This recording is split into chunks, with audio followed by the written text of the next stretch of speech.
on that page, everything was crammed in and there was so much information, so many details or definitions given. That's when you should do this.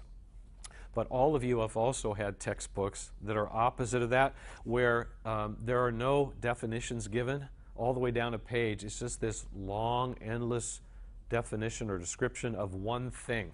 The whole page is about one thing. This doesn't work for that. So you can always tell if you kind of finish a page and feel overwhelmed, like, how am I going to remember even all that's on that one page? This is probably the right approach. And if not, then it isn't. So again, it's just trying to feel your way through and figure out what would work best. Okay? Any questions on this one? Okay.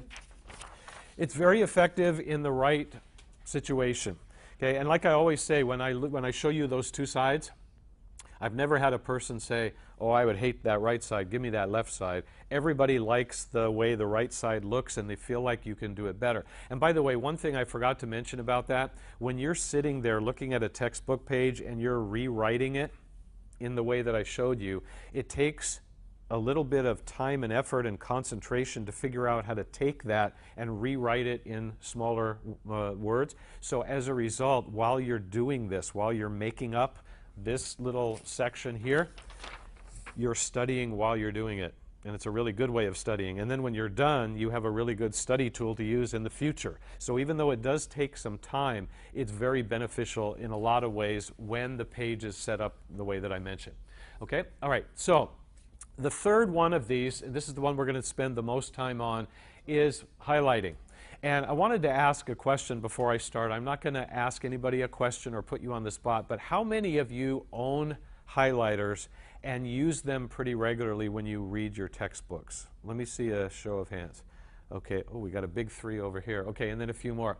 Okay, some people never highlight, either because they think they're going to get all their money back, which is wrong, or they just have some other way. They just read it, or they take notes while they read. Everybody has a different style, but those of you who raised your hand saying, yep, that's me, I'm a highlighter, my question for you is, when you highlight, do you do it right? And most people look at me like, there's a right? They say, I just take the cap off and mark stuff, and that's it. And most people, I guess 90% of all the students I've ever seen attempt highlighting do it completely wrong.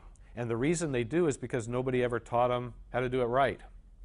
Right? So that makes sense. Well, the next 10 minutes, a little bit more, I want you to think of it as like highlighting 101 class. So I'm going to give you a quick crash course on how to highlight. And if you didn't raise your hand saying, nope, I don't highlight, I'm hoping to convert you into somebody next semester at least who does highlight. And if you do, I want you to do it the right way. So I have 2 questions for you before I give you this handout. The first one should be easy. What are you supposed to highlight? Yeah, important things, right? Is that easy for you to identify when you look at a page in your book? Well, sometimes maybe, and then sometimes it's kind of hard, right? But here's the other question that a lot of people never think of, and that is, why? What's the purpose of highlighting? It makes your book look beautiful, right? Nice and colorful, but that's not the reason. What's the purpose for it? So you can remember, right? And also, when you go back later, what is it supposed to do for you? Well, you're able to find things that you need to study, and it's also something everybody likes. It saves you time if you do it right, because instead of having to go back and read the whole paragraph or the whole chapter, all you have to do is just read what you highlighted, and then you should be good. And so it saves time, and everybody likes that. If you don't like saving time,